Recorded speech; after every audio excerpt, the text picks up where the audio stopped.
Assalamualaikum warahmatullahi wabarakatuh. Sejarah pemikiran berikutnya adalah sejarah Maoisme. Jadi Maoisme ini merupakan pemikiran Mao Zedong, ya, atau disebut juga Mao Zedong, yang lahir tahun 1893 dan wafat pada tahun 1976. Jadi Mao Zedong atau Mao Zedong melakukan adaptasi, ya, pemikiran Marxisme Leninisme di Tiongkok. Ya, kalau di Rusia ada partai yang progresif gitu ya, Partai Komunisme Uni Soviet, maka di Tiongkok kemudian ada Partai Komunis Tiongkok, ya. Nah, sehingga ini merupakan salah satu arah, ya, yang memang dipikirkan oleh Leninisme di Rusia yang kemudian menjadi Uni Soviet.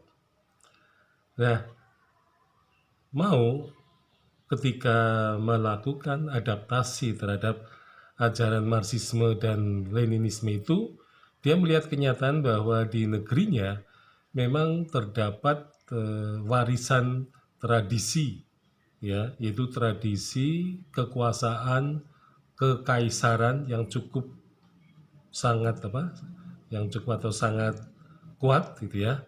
Nah, kemudian di situ terjadi semacam perkembangan dan juga perubahan antara yang tradisi-tradisi lama dan kemudian dengan sesuatu yang baru. Nah, jadi mau melakukan perubahan-perubahan itu dalam rangka pandangan dialektika Hegel yang memang menjadi salah satu penopang Marxisme dan Leninisme. Nah, jadi kalau berpikir secara dialektika, maka di situ terjadi semacam pertentangan antara tradisi-tradisi lama dengan hal-hal yang baru.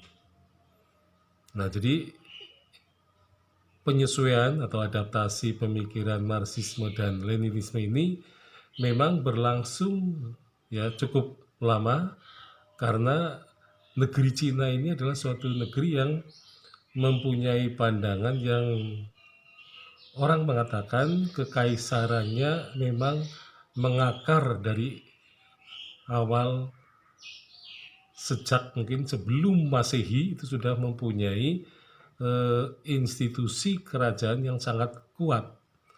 Nah, oleh karena itu keberadaan, ya, kekaisaran Cina yang sangat kuat dari masa lampau memang mewariskan tradisi masyarakat yang, ya, sangat menghormati kekaisaran, dan tetapi kemudian juga munculnya banyaknya, ya, katakanlah gerakan-gerakan yang kemudian menghancurkan kekaisaran sebelumnya dan kemudian muncul kekaisaran berikutnya. Jadi di negeri Cina memang sejarah itu berlangsung sangat dinamis, di mana kekaisaran itu datang silih berganti, jadi jatuh, kemudian bangun lagi, jatuh, bangun lagi.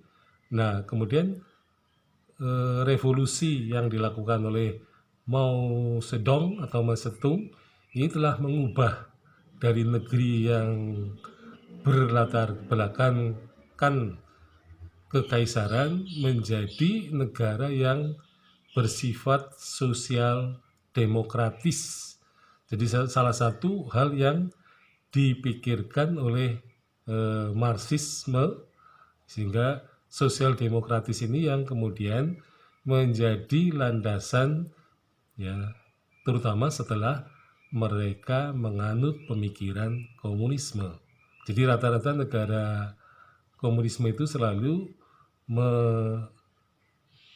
mengandalkan pemikiran sosialisme demokratis ya, yang seringkali ditunjukkan oleh mereka sebagai suatu perlawanan terhadap kapitalisme.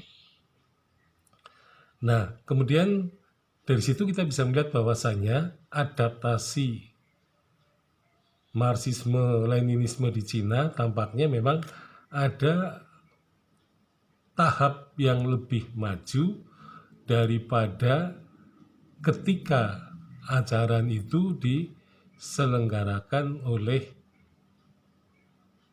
Lenin, terutama di Rusia. Jadi saya kira Rusia juga kemudian katakanlah dimodernisasi oleh Stalinisme menjadi negara Uni Soviet yang industrialisasinya sangat pesat gitu ya. Dan tampaknya apa yang dilakukan oleh Mao ini kemudian akan memberikan peluang terutama untuk pemimpin berikutnya, yaitu Deng Xiaoping, sehingga Deng Xiaoping itu kemudian melakukan modernisasi Cina setelah sepeninggal Mao. Jadi kalau Mao tidak memberikan semacam iklim yang lebih ya daripada seperti yang dilakukan oleh Lenin, maka kemungkinan Deng Xiaoping tidak mungkin bisa melakukan pembaharuan di dalam Partai Komunis Cina di Tiongkok itu. Sekian, Assalamualaikum warahmatullahi wabarakatuh.